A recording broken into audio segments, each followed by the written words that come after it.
first workshop we're doing. Again, this is impromptu, so didn't know I was going to do it until we got our tax bills. That was a real shocker. I knew I was going to do something when we got the valuations. And I started doing some investigating about how they came up with the valuations. Emailed the auditor, didn't get much information from him, just a bunch of data dump files. Pretty much didn't tell us the methodology that they use. So what we're going to do is we're going to put together a little presentation. The first time when we went to the preliminary one, they had a person from Vision Software Solutions who did the appraisals, did the mass appraisals. For the informal review, they were given $250 to $425 for each review. So we have to do a public record request. We have to find out how many of those reviews they did. And then when it comes down to the Board of Revisions, this is what we're going to be doing now until March 31st. They're going to be getting $250 to $695 per review. So pretty much, and then if it goes to court, their court expense will be $250 to $695. So yeah, it's a money grab. They have a $1.8 million contract. If they value everybody real high, like they did, and they have a lot of people contesting it, they're going to make a windfall. So again, it's a money grab, as we can see here. And what we're finding out is that a lot of these valuations, what they're doing is they're reverse engineering it. Okay, because again, what happens is back in May, Willoughby Lake School, they had to put together their budget, their 5-year forecast. Oh, there you go. And in their 5-year forecast, what they did was they had to come out with how many days cash they'll have after 5 days in reserve, so that if the money stopped coming in, they can keep the lights on and keep the payroll going. Well, just so happened they ran some valuations when they were running their budget numbers, and with a 17.5% valuation increase in our area, Willoughby Lake School District area, it would bring them about $4.6 million, which would only give them 30 days cash, which wouldn't be enough cushion. So then they ran another valuation, 28.5%, and that came out to 52 days cash. So it was a little bit short of 2 months, but either way, that's what they needed it to be. So they submit this to the auditor, and in the meantime, in September, they put together a resolution. They had a cash policy where they said that the minimum cash reserve that they can have is 60 days cash after 5 years. Okay, the first 2 years it was 90 days cash. The next 2 years it was 75, and then the final year, the 5th year, 60 days, which was 8 days shy of the 52 that they had on their budget at the 28.5% valuation. Well, when they submit to the auditor, by law, the auditor has to make sure that all the entities get funded. The schools, the villages, the townships, and the municipalities. For example, we had to submit our budget also in September. For our budget, we put in appropriations, we submitted that to the auditor. He gets that, he takes all these. Now, everything goes in a budget commission.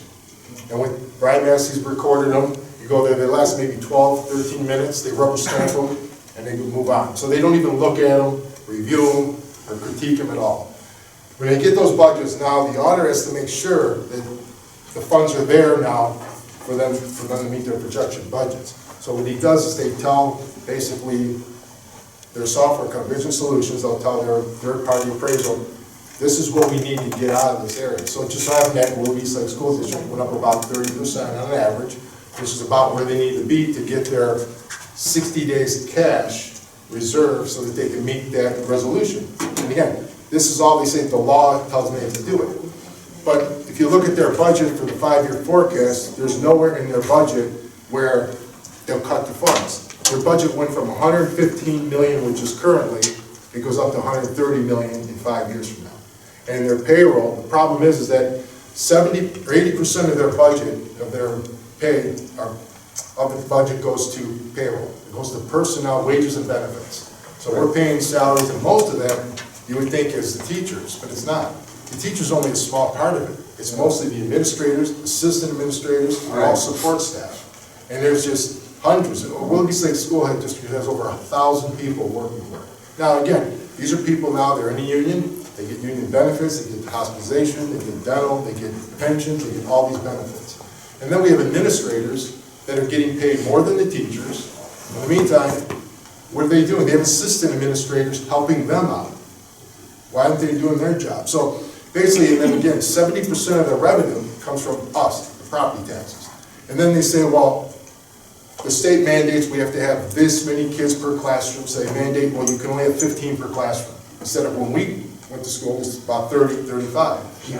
And they said, well, kids can study better, do better, smaller classrooms. Well, I guess it hasn't worked because we see the proficiency scores plummeting. Right. So that hasn't worked. In the meantime, they have all these extra personnel they have to put on by state mandate. And then the school districts, then they'll say, well, we have to do what the state wants or we'll lose the state funding. Well, that's only 20%, less than 20%. We'll be saying the school district is only 17%. Well, that 17%, where does that come from? Us. I mean, it's still our money because we pay money into the state, they take it, they don't produce anything or manufacture anything, so they'll take our money and then give it back to the schools how they see fit, and then again, they are only contributing a little bit of it and mandating 100%. So the biggest thing that I have a problem with is that we voluntarily vote to support our schools. And then they mislead us when they tell us, well, these levies, it's not going to increase your tax. Well, no, not at the time. But the problem is because these levies are factored down, it hits the 20 mil floor, now when these valuations go up, they're going to get a windfall of money without the voting people. And that's exactly what happened this time. Willoughby Lake School is going to get over $8 million without our vote. And yeah, we didn't vote for it. They said, well, you voted for the levy. We voted for the levy as it was, and it wasn't supposed to increase our tax. And then what they'll do is they'll increase the valuation. And this year what they did is because they needed to get the valuations up more than the 15% normal that it's usually sexennials, they would go about 15%. Well, this year it went up 30%. Why? Because again, they needed to fund those schools and get everyone their money. So what they did is that this time around, they couldn't raise the house values a large amount. So what they did, they raised the lot value, the land value. So how they did it was this. For example, I'm one of the properties that's on the lake, okay? My property value, when I bought the house, was $230. Put a lot of money into it, had foundation issues, and just a lot of money into it, as we all don't know. And then again, they valued it up to $285 up to last year. Not bad, reasonable in 6 years. And then overnight, it went from $285 to $505. Ooh. And it's like, how could that be? Now, they value my land itself was valued at $175 last year. Now, of course, I'm on the lake, it should be more, and it was, because across the street from me, it was only valued at $40,000.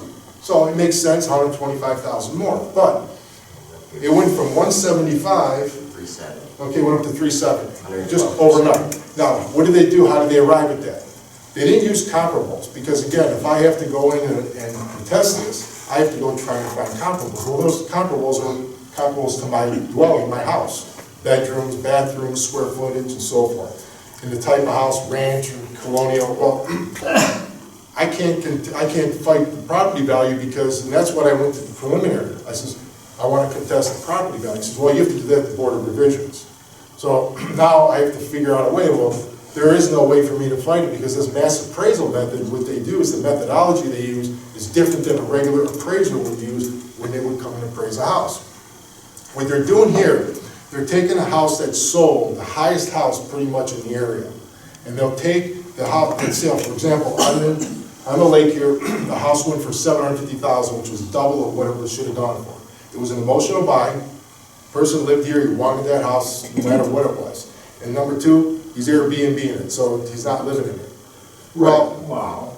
So again, you write it all up. Well, they took that house, $750, and they subtract, it's called a basic building cost. And this is all on their website. They actually have a training video how to do this.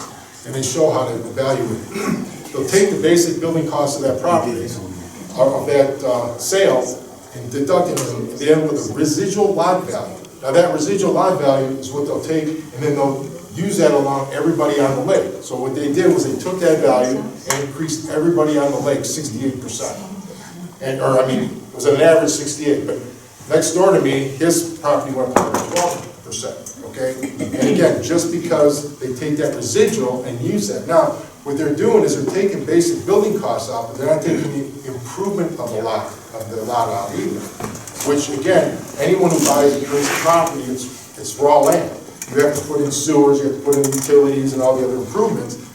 They don't subtract that from the basic building costs or include that. That's another defect I'm finding. So what they're doing is they're taking, and they're using flawed information. It's basically, and with that information, and they calculate it to everyone, it's corrupt data, and that's what they're using here.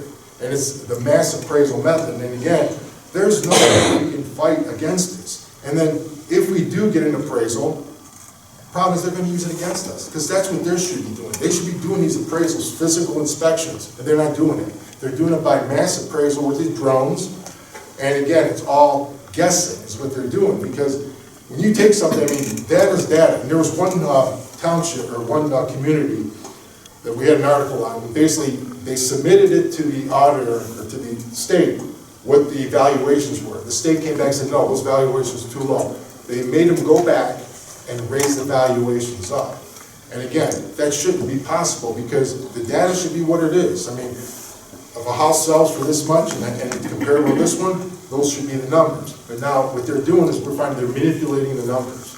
And this is going to make it even more difficult. And that's why we're looking at a couple things now. Again, removing the penalty, because when we voluntarily vote to support our schools, they put the collection on our property tax bill.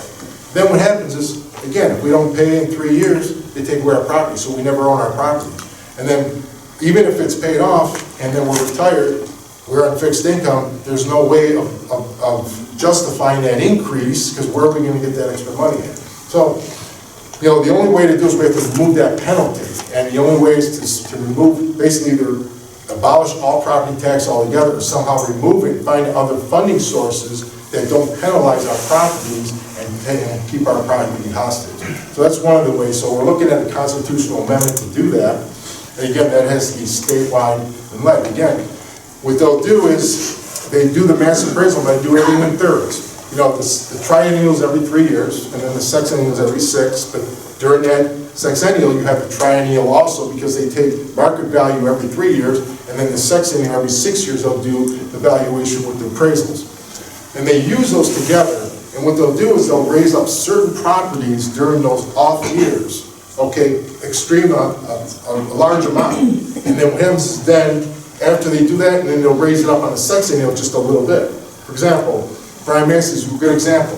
His property's been overvalued for the last 5 years. Last year he was going to go contest it, he missed the deadline. Then this year comes around, his valuation came in only 10% higher, okay, which is underneath the total percentage of his neighbors of the area. So what ends up happening is that because he was below the average, his property tax actually came down a little bit. But the thing is, people say, well, see, your property taxes came down and your value went up. You should be happy. No, we're not happy, because he's been overpaying for the last 5 years. Right. It's just a reduction on what he's been overpaying. Right. And this is what they're doing. And then what they'll do is they'll do a third of the people like that at a time, so that we never have a majority. Okay, and that's another reason. So and again, there's another third, they'll raise up the property a little bit, and then what they'll do is the tax will go up a little bit, and then people will say, well, my property value went up, tax went up a little bit, it's not worth fighting, so you have those third that's out of the picture. Then you have the other third that basically the property value went way up, and the property taxes went way up, and again, that's only a third of the people. And out of those third, okay, you have a third of the people that are well-to-do, and they'll just pay it no matter what it is, because they're happy that their value went up anyway, and they'll write off everything. And then you have another third, like I said, it went up enough to where they're upset, but then it's just not worth the fight. And then some of them, it went up a little bit, and again, they're just happy because it went up. Again, their values went up, so they're like, well, what are we going to fight? So this is where we're at now with this.